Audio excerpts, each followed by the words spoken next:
నమస్తే అండి. Welcome to Telugu cooks. ఈరోజు వచ్చేసి మనము పచ్చిమిర్చి అల్లం పచ్చడి టిఫిన్స్లోకి ఏ విధంగా చేయాలో చూద్దామండి. ఇది చాలా చాలా బాగుంటుందండి. బయట టిఫిన్ బండ్ల దగ్గర హోటల్స్లో మనకి పల్లీ చట్నీతో పాటు ఈ అల్లం చట్నీ కూడా ఇస్తారు కదా, అది చాలా చాలా బాగుంటుంది కదా. అదే రెసిపీ మనం ఇంట్లో ఏ విధంగా చేయాలో చూద్దామండి. ఇది వారం నుంచి 10 రోజుల వరకు ఒక్కసారి చేసి నిల్వ పెట్టుకోవచ్చు అనమాట. డైలీ టిఫిన్లో పల్లీ చట్నీతో పాటు దీన్ని కూడా సర్వ్ చేసుకొని తినొచ్చు, చాలా బాగుంటుంది. ముందుగా దీనికోసం 1 టేబుల్ స్పూన్ ఆయిల్ వేసేసి ఒక 40 గ్రాముల అల్లాన్ని శుభ్రంగా కడిగి క్లీన్ చేసి సన్నగా తరిగి దీంట్లోకి డ్రాప్ చేయండి. చేసి ఒక 2 నిమిషాల పాటు దీన్ని వేయించండి. ఇది అల్లం వేగగానే మంచి అరోమా వస్తుందండి. అరోమా వచ్చే వరకు 2 నుంచి 3 నిమిషాల వరకు వేయించుకోండి. ఈ అల్లము మంచి అరోమా స్టార్ట్ అయిన వెంటనే దీంట్లోకి ఒక 100 గ్రాముల పచ్చిమిర్చిని శుభ్రంగా కడిగి ముక్కలుగా కట్ చేసి దీనికి యాడ్ చేసేసేయండి. యాడ్ చేసి పచ్చి వాసన పోయే వరకు వేయించండి. ఇది వేగేలోపు మనం చింతపండుని రెడీ చేసుకుందాం. ఒక 40 గ్రాముల చింతపండుని ఒక గిన్నెలో తీసుకొని ఆ చింతపండు మునిగే వరకు వాటర్ని యాడ్ చేయండి. యాడ్ చేసి స్టవ్ మీద పెట్టేసి ఒక్క బాయిల్ వచ్చే వరకు చింతపండుని ఉడికించండి. ఒక్క పొంగు రాగానే స్టవ్ కట్టేసేయండి. మన అల్లం పచ్చిమిర్చి చూసారా, ఇంకా వేగుతున్నాయి, పచ్చివాసన పోలేదు. పచ్చివాసన పోవడానికి ఇంకొక 2-3 నిమిషాలు పట్టిద్ది అనిపిస్తుంది. చూసారా, ఆ 2-3 నిమిషాలు దీన్ని కలుపుకుంటూ వేయించుకోవాలన్నమాట.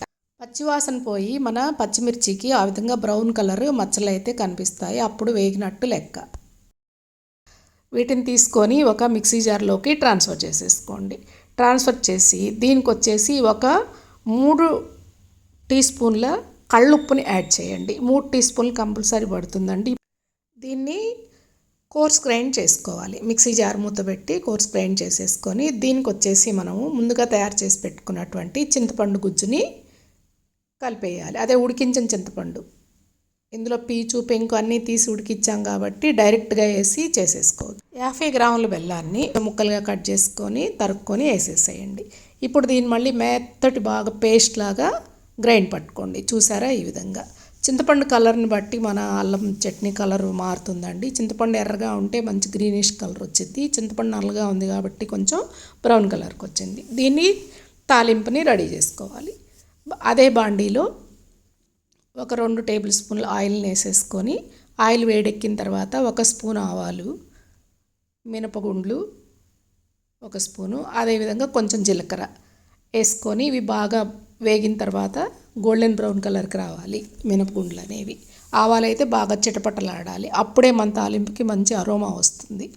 ఇప్పుడు కొంచెం కరివేపాకును కూడా యాడ్ చేసేసి ఈ తాలింపుని మనం తయారు చేసి పెట్టుకున్నటువంటి అల్లం పచ్చిమిర్చి చట్నీకి యాడ్ చేసేసి ఈ తాలింపు అంతా చట్నీకి పట్టేటట్టు మంచిగా కలిగి తిప్పండి. అంతే, మన హోటల్ స్టైల్ ఇడ్లీ బండ్ల మీద తయారు చేసేటువంటి అల్లం పచ్చిమిర్చి చట్నీ రెడీ అయిపోయిందండి.